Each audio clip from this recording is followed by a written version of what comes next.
আমরা দেখেছি যে এই ডাকসু নির্বাচনে যারা প্রার্থী হয়েছেন তাদের মধ্যে একজনের নাম জয়ানউদ্দিন সরকার তন্ময়।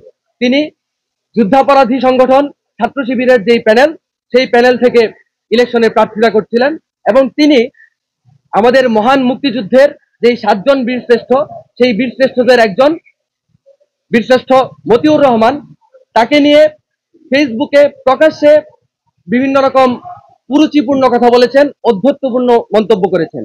এবং তার প্রেক্ষিতে এইগুলো যখন, এই ঘটনা কিন্তু অনেক আগের ঘটনা, আরো মাস দেড়েক আগের ঘটনা, আমরা দেখলাম এরপরেও ছাত্র শিবিরের যেই প্রার্থীদের তালিকা সেখানে তার নাম আছে।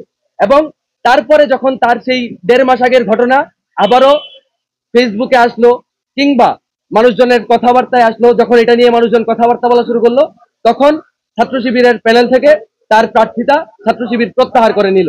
আমরা এখন পর্যন্ত জানি না যে ডাকসুর যেই চূড়ান্ত প্রার্থীদের তালিকা, সেই প্রার্থীদের তালিকা থেকে তার নাম সরানো হয়েছে কি হয় নাই।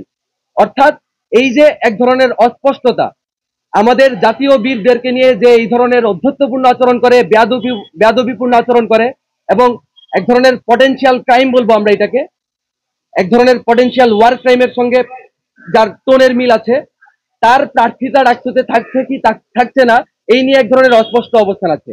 এবং যেই কারণে জয়ানউদ্দিন সরকার তন্ময়ের প্রার্থিতা প্রত্যাহার হয়েছে, আমরা মনে করি ঠিক একই কারণে ছাত্র শিবিরের প্রত্যেকটা প্রার্থীর প্রার্থিতা বাতিল করতে হবে। এটা আমরা খুব সুস্পষ্টভাবে প্রশাসনকে বলতে চাই। এখন কেন প্রার্থিতা বাতিল করতে হবে, এর ছোট কয়েকটা কারণ আমি উল্লেখ করছি। প্রথমত এবং প্রধানত আমরা জানি ঢাকা বিশ্ববিদ্যালয়ের যেই ঐতিহাসিক কমিটমেন্ট, অর্থাৎ 90-এর গণ আন্দোলনের পরে যেই শিক্ষা পরিবেশ পরিষদ গঠিত হয়েছিল, ঢাকা বিশ্ববিদ্যালয়ের তদানীন্তন ক্রিয়াশীল সকল ছাত্র সংগঠন, সকল সামাজিক সাংস্কৃতিক সংগঠন এবং ঢাকা বিশ্ববিদ্যালয়ের প্রশাসনের মধ্যকার সেই চুক্তিতে যুদ্ধাপরাধের দায়ে ছাত্র শিবিরকে এবং স্বৈরাচারের দোসর হিসেবে তৎকালীন সময়ে ছাত্র সমাজকে অবাঞ্ছিত করা হয় এবং তাদের রাজনীতি রহিত করা হয়। আমরা অভ্যুত্থানের পরে বলেছিলাম পরিবেশ পরিষদ কার্যকর করে যেন 24-এর অভ্যুত্থানের যেই চেতনা, যেই গণ আকাঙ্ক্ষা, সেই গণ আকাঙ্ক্ষার প্রেক্ষিতে একইভাবে স্বৈরাচার ফেসিবাদের দোসর ভ্যানগার্ড ছাত্রলীগের রাজনীতি করার অধিকারও যেন ঢাকা বিশ্ববিদ্যালয়ের মাটিতে খর্ব করা হয়। এবং একই সাথে অতীতের যেই কৃতকর্মের দায়ে ছাত্র শিবির এবং ছাত্র সমাজ, তাদের ক্ষেত্রেও যেন এই ধরনের যে অবাঞ্ছিতকরণ প্রক্রিয়া সেটা জারি রাখা হয়। কিন্তু দেখলাম প্রশাসন ঠিক ভিন্ন পথে হাঁটলো। প্রশাসন একরকম ভাবে ছাত্র শিবির, অর্থাৎ এই বিশ্ববিদ্যালয়ের মাটিতে যাদের রাজনীতি করার নৈতিক অধিকার নেই, নৈতিক যোগ্যতা নেই, তাদেরকে পুনর্বাসিত করার সুযোগ করে দিল।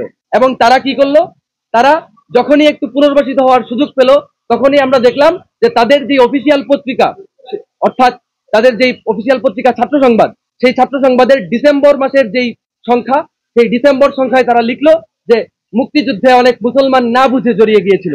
তারা কিছুদিন আগে 5ই আগস্ট 2025 আমরা অভ্যুত্থানের বর্ষপূর্তি যখন পালন করছি, তখন তারা অপ্রাসঙ্গিকভাবে মুক্তিযুদ্ধের চিহ্নিত যুদ্ধাপরাধীদেরকে, মুক্তিযুদ্ধের চিহ্নিত রাজাকার আলবদর আসাম বাহিনীর সাথে যারা জড়িত ছিল, সেই সকল কুলাঙ্গার দেশ বিরোধী যেই লোকজন, তাদের ছবি টিএসসিতে প্রদর্শন করলো। এখন আমরা এই যে এই ধরনের যে সুস্পষ্ট অভিযোগগুলো তাদের প্রেক্ষিতে যায়, তাদের বিপক্ষে যায়, এই অভিযোগগুলোর প্রেক্ষিতে আমরা তাদের প্রার্থিতা বাতিলের দাবি অনেক আগে থেকেই জানিয়ে এসেছি। এবং এগুলো এখন বলা লাগছে, এটাও আসলে অনেক লজ্জাজনক। আমরা যখন প্রশাসনের সঙ্গে এই কথাগুলো বলতে গিয়েছি, তখন বারবার প্রশাসনের সঙ্গে আমাদের যেই বৈঠকগুলো ছিল আপনারা দেখেছেন, সেই বৈঠকগুলো থেকে আমাদের ওয়াকআউট করে বের হয়ে আসতে হয়েছে।